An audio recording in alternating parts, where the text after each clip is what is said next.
Hey, my name is Michael with True North Raven, and today we're going to be painting a rifle.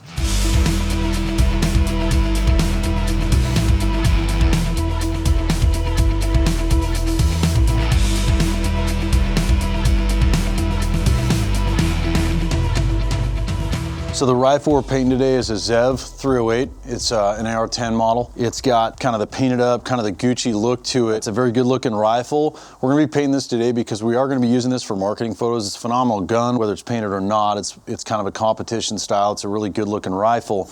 On top of it, we've got a Mark 5 2-10. So what we've set up is kind of the ideal law enforcement sniper weapon system or designated marksman rifle chambered in 308. Collapsible 6-position stock, a Mark 5 2-10.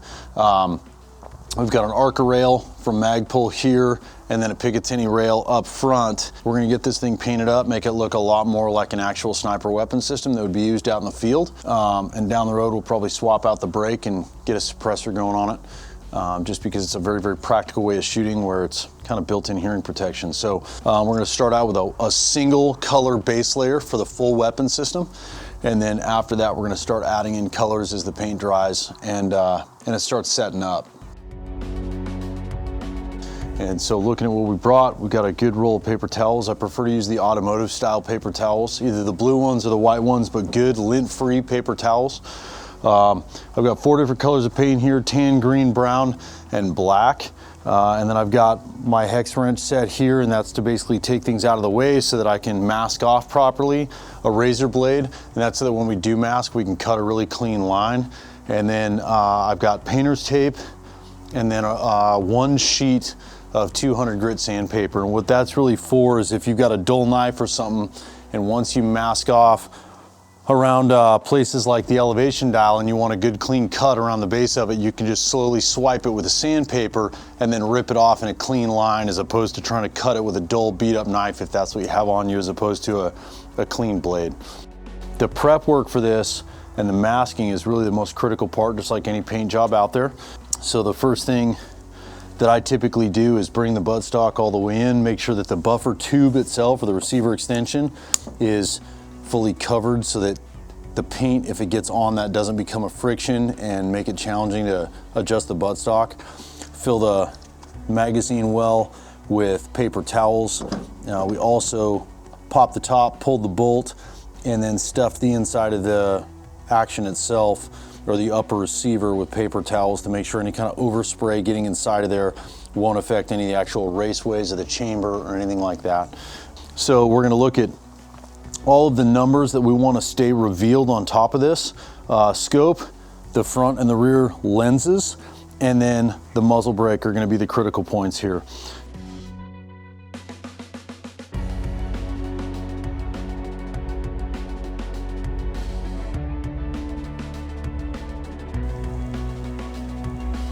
Now you can take the blade and run the blade all the way around on the bottom. The other thing you can do is, if you've got some sandpaper, and I like to use real fine grit, and you gotta go real light with it because you don't wanna cut all the way through the tape, simply because you'll start cutting into the anodizing.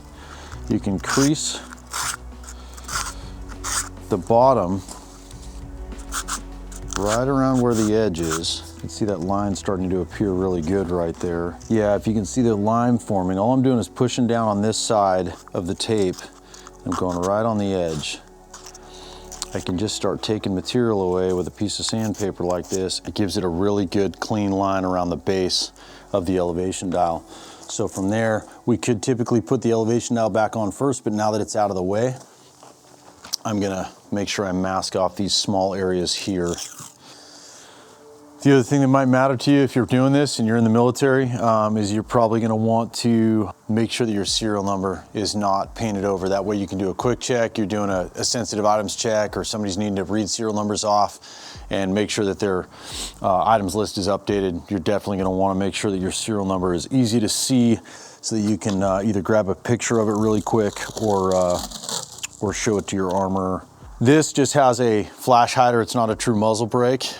If it was a muzzle brake and just a standalone muzzle brake, you could absolutely paint it up. You would just want to make sure that no paint got on the crown of the actual barrel itself. I make sure I mask off all of my muzzle brakes, because for most of my muzzle brakes, they're a suppressor adapter, and I just don't want to create any kind of other medium on that bearing surface interface. And I just want to make sure that no paint gets inside of the muzzle anywhere near the crown itself. So now we got a good masking job, everything's covered up. This is a lot better. There's going to be a black ring on the very end of this. It's just the amount of real estate I needed for purchase of the tape on the way around there. It's a lot better to be able to have that scope cover cap on there and get it all rattle canned, because that black ring can be a pretty big target indicator if somebody's got a trained eye or they know what they're looking at. So now we're ready to do our base layer. And just like a ghillie suit or anything out there when you're camouflaging, it's always easier to go light to dark. Once you go fully dark on like a ghillie suit, if you're trying to lighten up the ghillie suit for another terrain, it becomes very, very challenging. So you always want to start with a very, very light base color. So we're going to start with this desert tan, do the entire rifle, let the paint set up. Once the paint's set up, then we'll come back and start getting creative with different colors. Just like anything you start painting, you want to start off the item and then sweep on and then past the item. That way you don't get any gloppiness.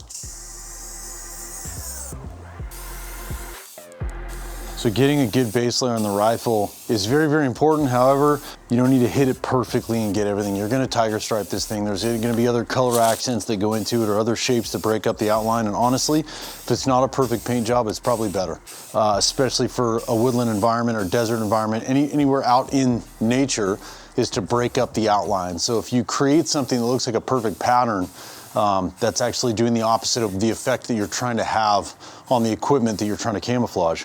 So if you don't do it perfect, not a big deal. A couple areas that we know are gonna rub off that I don't get hyper focused on is the grip itself. So the pistol grip or the palm swell of a rifle, because you're always gonna have a hand grabbing it, that paint's gonna come off. So I wouldn't hyper focus on getting that perfect. The back of the buttstock, it gets dusted. I haven't focused on really painting that up and getting the good base layer, a good thick coat there, because that's constantly going to be shouldered. Anything that gets viewed up here, that becomes a point of focus for me, because I want that to be a good coating, because that's going to be the direction that people are going to be able to observe that weapon system from, or that piece of equipment from. Just get a really good base layer that's a light colored desert tan base layer, and then from there you can build. The other thing to remember too is if you're going to be mounting anything to the top rail, if you have a piece of clip-on or a laser that goes on there where zero retention becomes a big deal, I actually like to mask off the entire top rail. That way there's no paint on there inhibiting return to zero or creating a small amount of medium in between, so that if the paint rubs off, it could cause a zero shift at distance. Probably not as big of a deal as I'm making it sound to be, but it's something to just do. And if you take the time to do it, then it's just no longer a variable in the equation. So another consideration. We've got the base layer on. We need to let the entire gun dry, probably give it about an hour, and then we'll come back to it and start getting creative with different color combinations on there. So because we are where we are in the world, I'm focusing on primarily tans, greens with a little bit of either a dark brown or a black accent, but mostly the green and the tan, just because that's so universal, and we're in the Pacific Northwest right now, so the greens really blend in.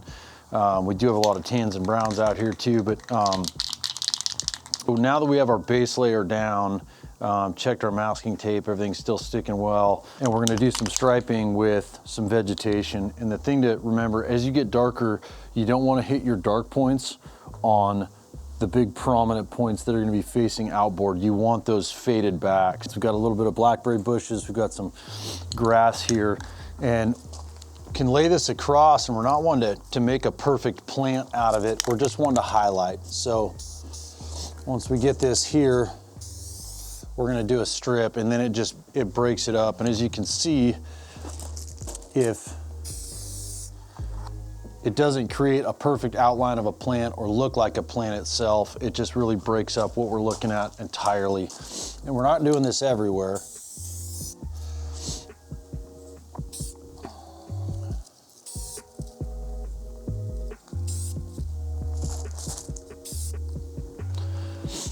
And you can see the pattern break up there, and it just starts to make it very irregular, very erratic when somebody's looking at it, as far as trying to figure out something definitive.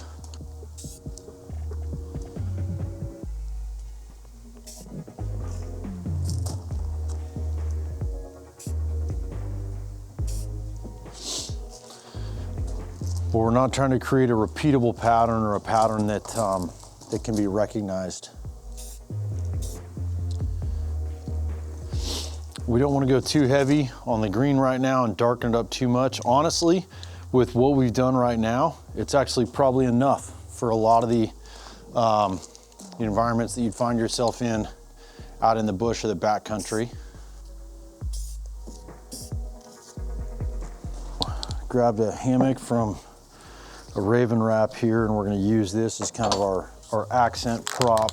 Problem with a lot of people is they'll take a mesh platform like that and they'll go straight over it, and then you get a perfect mesh pattern. And there's nothing like that in nature. So the best way to use one of these is to take it and bundle it up to where it'll be sprayed through at kind of a weird, irregular pattern. Put it on there and just accent it just a little bit, and maybe go around so where it's solid and then a little bit of pattern.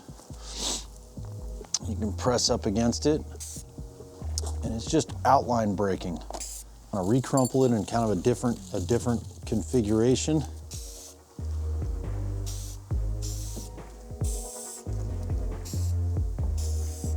But then it scatters between the mesh and a solid when you kind of tiger stripe around the edge. And now what you're looking at is a 3-layer color. It's not an ideal paint job, it's not perfect. We didn't take a ton of time, we're just sort of talking through the process. But when you look at it, you've got 3 different colors and there's nothing regular about it. Probably need to fix these 2 stripes that go there. That probably is not ideal. Add something there, and then we can go back through, dust it, and then go back through with the light tan and sort of lighten the whole thing up. But nothing about that is regular, nothing about that really repeats itself. Nothing about that is something that's gonna pop as far as a straight line that we're looking for. Not my best paint job, not my worst either, but the reality is we're looking for outline breakup, and we've accomplished that. Making it really a beautiful paint job isn't necessarily the best thing. You know, things in nature are messy, so it doesn't have to be perfect, and that's okay. There's definitely other ways to do this. A lot of guys will use sponges. Sponges work really good. I have a friend of mine that can get really creative with his sponge work, and it turns out awesome. I've also seen some really crappy sponge work done, so do some practice with it because you can do some really good work with that. There's also some wraps you can get, some tape that you can put on there, so if you're not wanting to do a permanent job on your gun, but you do want it to be kind of tatted up for whatever you're doing, that's another kind of temporary way to do it. There you have it. You got a couple of accent points here where you can see the black, but that's fine. That's all necessary stuff that we need. We need to be able to operate our diopter, see what magnification, power selection we're on, our elevation and windage settings, as well as our illumination brightness settings. So if we've got a quick reference that we prefer to be on, we're good to go. We've pretty much hit all the points that we need, breaking up the outline.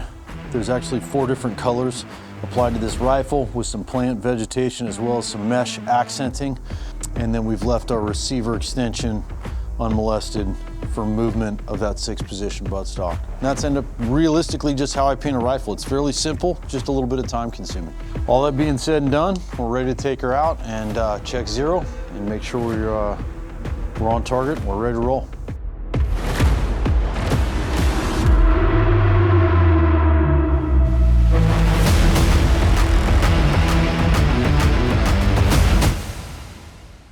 Make sure you smash that like and subscribe button. This freaking product will come with a free pair of skinny jeans and a V-neck t-shirt and a loss of masculinity.